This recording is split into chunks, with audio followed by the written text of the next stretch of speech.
I think the best way to put it without giving too much is just it will be multiple and aggressive. Multiple fronts, multiple coverages, and aggressive. Do you feel like you have the guys to be able to play those multiple fronts and not lose any, I guess, integrity on that defense? Yes, yeah. I think that we've got to get a little bit more depth, and that's always depth is always the issue that you're running into, and anywhere you go. But I think if we can get a couple of guys at certain spots to help out the depth, it'll be better. Which defensive position group would you say is your strongest, or you project to be your strongest in the fall? Right now, I think the backers look really good. I mean, there's a veteran group there, and getting Francis over from the offensive side to play backer, his athleticism and his knack for just playing has added a lot of depth to that crew. And so I think the backers look good. When the D line is healthy, the D line's gonna be really good. And some of those guys, those hybrid backers that we've moved to DN/outside backer, I think we're gonna add Sai, Tuiaki, Lene. I think they're gonna add a little bit more pop on the edge as far as just getting to the quarterback. Will Francis be an inside guy or an outside guy? A little of both. Why did Francis need to move? Is it depth issues at inside linebacker? Francis is he would be successful whether he's playing running back or linebacker. He's that type of athlete, and it just as far as what the team decided is best for the team, I think we felt like it would be he would add more by going there. But he would be a weapon regardless of which side of the ball he's on. He's a really good player. Why hasn't Kai Nakua been practicing? Kai is working on some stuff. He's still part of the team. He's still grinding away, but he's got some things that he's working on.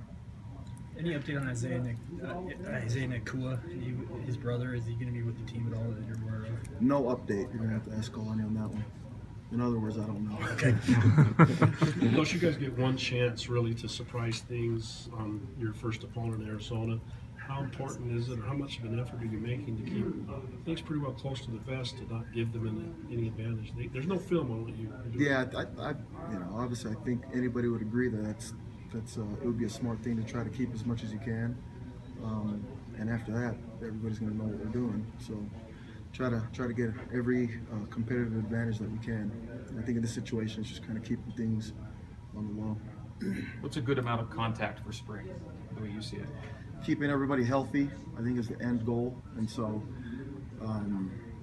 right now with the way that we're lifting them, we're worried more about just getting better at technique than we are trying to figure out how tough they are, because we're grinding them pretty good in the weight room, trying to make sure that they're getting stronger and faster.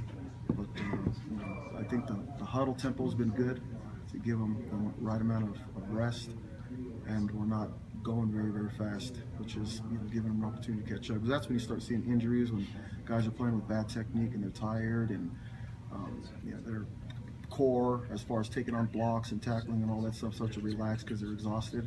We want to make sure that we're giving them every opportunity. And so I don't know, Coach Tuiaki's got to make the decision on that, but as we've talked so far, it's really just about keeping everybody healthy. We want to get everybody to fight the first day, first game. You've been with Kalani for a while. How different is he as a head coach now, out on the field, as opposed to in the other roles that he's been? He's been awesome everywhere that I've been with him, and I think now more than any of the other times, you really start to see his talents come forward. He's a people's person. He's a guy that is very empowering because he trusts. Our relationship. He's always trusted me, and he's always given me that type of power, and not just myself, but the whole staff. And so I think that now more than ever, his talents stick out because I think he's in the right spot. He's in the right spot, in the right program at the right time. And so everything for him, especially with what he's gone through in the past, I think everything has been aligned perfectly for him. We're excited about that. Is Micah Hanneman moving to safety permanently, or is he just cross-training? We're cross-training him a little bit. So it's not set whether he's going to flip position. Yeah. Right now and there's a couple guys like the hybrid guys, deciding if they're going to end up leaving him there or moving him back to backer. He's kind of one of those guys in the secondary level. How would you say your guys did from a day one to a day two standpoint, just really off the first? Um, I thought they did a little better just scheme-wise day one because the offense had never seen what we were doing before, and so now the offense starting to pick things up. Even more of a reason for us to put better technique because the offenses would be scheming up and playing a little bit more sound to what we're doing, and so really the technique part I think stuck out a little bit more as far as how much we've got to improve. Scheme-wise, they're still on pace, learning, doing a great job. What about the defensive backs? A lot of changes, a lot more man than what they probably played. What are you seeing from the defensive backs with how they're taking in the first couple of days?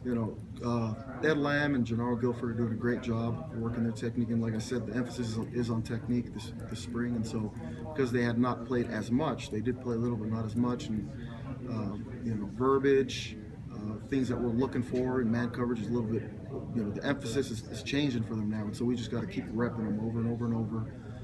And they're getting better. They're getting better. We're starting to see some habits, and a lot of it is really just youth with some guys, just get rid of habits. And Troy coming to us from high school has never really played, the type of stuff that we're doing, and so a lot of it's just youth and repetition will get those guys better. Any particular guys standing out in your mind? In the secondary, Yeah. Mike Davis, I think hit stride pretty good at the end of towards the end of last season. He's very confident and courageous when he's covering out there, which is awesome to have a corner that's like that. He's got a short-term memory when he ends up getting beat, and he's very aggressive, which is what we like when he's playing man-to-man. The other guys are learning. They're learning. Other than that, there's really a lot of youth there. We moved Hanneman, like you were saying, play a little bit of safety, and he looks good there so far. But he's also a guy that we can trust to throw back out there as he's learning the techniques and doing things the right way. Can you talk about Harvey Long and his progress, what you see from him?